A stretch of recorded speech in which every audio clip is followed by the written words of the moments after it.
एक अहम मसला सुनो। आजकल सोशल मीडिया पर, यूट्यूब पर हर जगह एक चीज मौजूद बहस बनी हुई है और वो है कि पैदल हज करना सही है या गलत है, अफजल है या मफजूल है, अमल अच्छा है या अमल गलत है, बुरा है। ये बहस छिड़ी हुई है और हर एक अपने अपने तौर पर दलाइल देने में लगा हुआ है। अब मसला यह है कि यह सवाल क्यों पैदा हुआ, सोशल मीडिया पे इतना गर्दिश क्यों करने लगा। तो उसकी वजह एक नौजवान का अमल है जो केरला से मक्का मुकर्रमा के लिए 8,640 किलोमीटर का सफर पैदल तय कर रहा है। यह उसका अमल है, उस नौजवान का। अब ये नौजवान अपनी इस जवानी में अल्लाह के घर की ज़ियारत के लिए पैदल जा रहा है, पैदल रवाना हुआ है, निकल चुका है। अब सबसे पहली बात तो यह है कि वो उसका अमल वो जाने, उसका अल्लाह जाने, होना तो ये चाहिए। लेकिन हम लोगों का मिजाज यह है कि नहीं, वो कर रहा है, ऐसा क्यों। अच्छा, ये नहीं कभी कोई को बोलेगा वो नौजवान जिनकी नौजवानों के जज्बात, नौजवानों के औकात, नौजवानों की ताकत, ये सब के सब जिनकी गलत चीजों में लग रही है, अल्लाह की नाफरमानी में लग रही है, उस पर कोई बहस नहीं करेगा, कोई बहस नहीं करेगा। लेकिन एक नौजवान हज के लिए पैदल अपने घर से निकला तो सब उस पर बहस शुरू, और उसके ऊपर इतनी बहस हो रही है कि लोग अलग अलग तरीके के एतराजात कर रहे हैं। जैसे 2-3 बातें मैं आपके सामने रखता हूं। एक बात तो ये आ रही कि ये जो बंदा है ये साहिब हैसियत है, हज के लिए सवारी का इंतजाम कर सकता है, मगर पैदल जाकर ये अपने ऊपर जुल्म कर रहा है। दूसरा एक एतराज, ये दिखावा कर रहा है, देखो जहां जा रहा है वहां भीड़ हो रही है, दिखावा है। तीसरा कि कोई साहब आए और कहा कि हदीस है, तिरमिज़ी शरीफ की रिवायत है, हजरत आप सल्लल्लाहु अलैहि वसल्लम ने एक औरत को जो पैदल हज के लिए जा रही थी सवारी पर सवार होने का हुक्म दिया। बिल्कुल सही है, हदीस सही है, हदीस को कोई गलत नहीं कहेगा। लेकिन ये तरह तरीके के एतराज, इसके अलावा भी और भी एतराजात होंगे, लेकिन मैं 3 बातों की तरफ आपको इशारा करूं। सबसे पहली बात तो ये नौजवान जो साहिब हैसियत है फिर भी पैदल जा रहा है, ये अपनी इस्तिताअत पर अमल कर रहा है। पैदल जाने में ये जुल्म नहीं कर रहा, ये उसकी ताकत में है, उसके बस में है, वो चल सकता है। पैदल चलने पर अल्लाह रब्बुल इज्जत की तरफ से उसकी मदद हो रही है, पैदल चल रहा है, कोई तकलीफ नहीं है, तो उसके लिए पैदल जाने में कोई नुकसान नहीं। इमाम अबू हनीफा रहमतुल्लाह अलैह ने ऐसे आदमी के लिए कि जो इस्तिताअत नहीं रखता चलने की, उसको बीमार होने का डर है, वो कहीं भी जाकर बीमार हो सकता है, अगर रोजे हो तो रोजे रखकर वो पैदल चलने में उसका नुकसान हो सकता हो, ऐसे आदमी के लिए पैदल चलना उन्होंने मकरूह करार दिया। ये अल जवाहरतुन नय्यरा के अंदर लिखा हुआ है, मकरूह है लिखा। लेकिन एक आदमी इस्तिताअत उसके अंदर है, वो चल सकता है, जिसने ट्रेनिंग ली है, कई दिन तक मश्क की है, वो आदमी अगर पैदल जा रहा है तो वो अपने ऊपर जुल्म नहीं कर रहा। हाँ, ये हो उस वक्त में कहते जुल्म कि ये बंदा चलता, अब इसको तकरीबन 50-55 दिन हो गए और ये 1000, 1500, 2000 किलोमीटर का पैदल सफर तय कर दिया।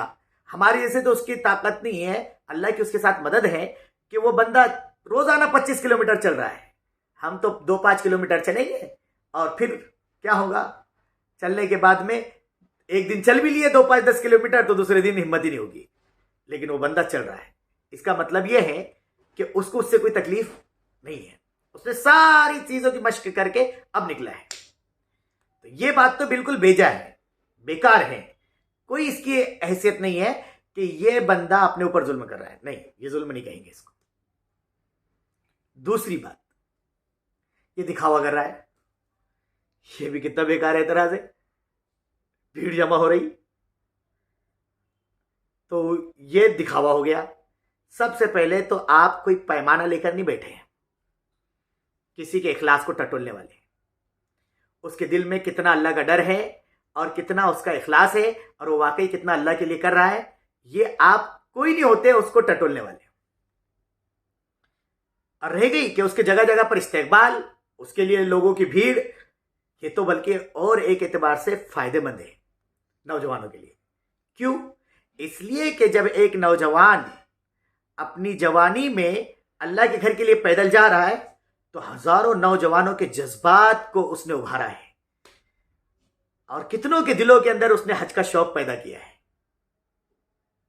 और हमारे अहले वतन भाइयों के दिलों में एक अजमत इस्लाम की और इस्लाम के इस रुकन की एक अजमत दिलों में पैदा हो रही है। तो होना तो ये चाहिए था कि उसको सराहते, उसकी हौसला अफजाई करते, नहीं है कि उस पर इल्जाम लगा दिया दिखावा कर रहा है। क्यों? तो दिखावा इसलिए कि उसको जगह जगह लोग उसके लिए भीड़ लगा रहे, नौजवान उसके साथ चल रहे। ओ भाई, तुम्हें क्या तकलीफ है उससे? तुम्हें कौन सी तकलीफ है? कुछ तो ये तक कहने लगो, देखो वो अपनी इस होलिये में और वो लोग उसके लिए भीड़ के लगा फिर रहे। अच्छा, मैं आपको एक बात बताऊं, हदीस से बात कर रहा हूं।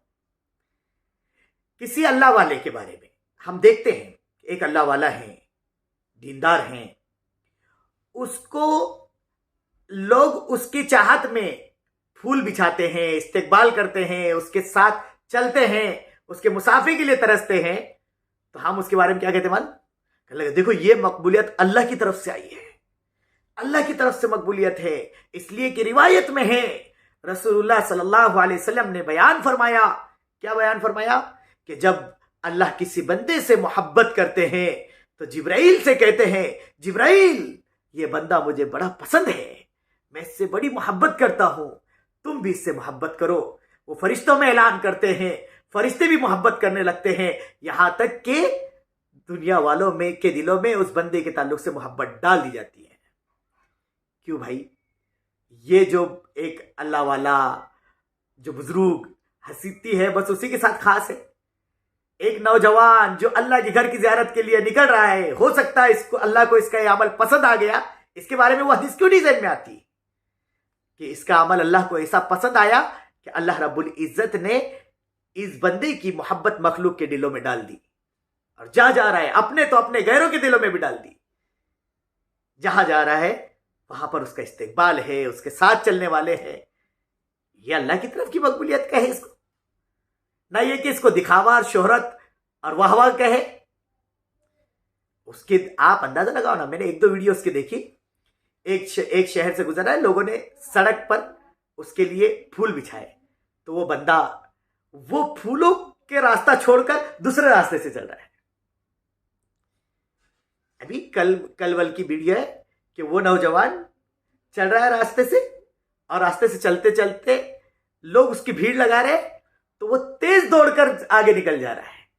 अरे वो जल्दी से किसी से मुसाफा भी नहीं कर रहा है, और उसके बारे में शोहरत और इस तरह की बातें करना मुनासिब नहीं है। हमसे नहीं होता ना तो हम ना करें, लेकिन किसी के बारे में इस तरह की बातें ना करें। तीसरी बात बहुत अहम, कि ये बंदा हदीस की मुखालफत कर रहा है, हदीस में ये है और ये कर रहा है। देखो याद रखो, हदीस बिल्कुल अपनी जगह पर है।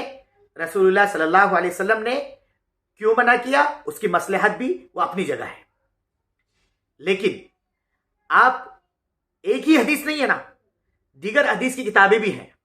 आप दीगर रिवायतों को भी देखें, हदीस की किताबों को देखें, उसमें भी तो कुछ ना कुछ होगा ना। सबसे पहले तो कुरान की आयत को देखो, यातू का रिजालन अला कुल्ली वामिर, यह आयत है। उलमा ने लिखा है, मबसूत में है, बिल्कुल साफ तौर पर है। क्या लिखा हुआ है कि अल्लाह रब्बुल इज्जत ने रिजालन को मुकद्दम किया अला कुल्ली वामिर से। यानी पैदल चलने को मुकद्दम किया और सवारी पर सवार होने को बाद में बयान किया। इस बुनियाद पर उलमा ने यह बात नकल की है और साफ साफ नकल की है।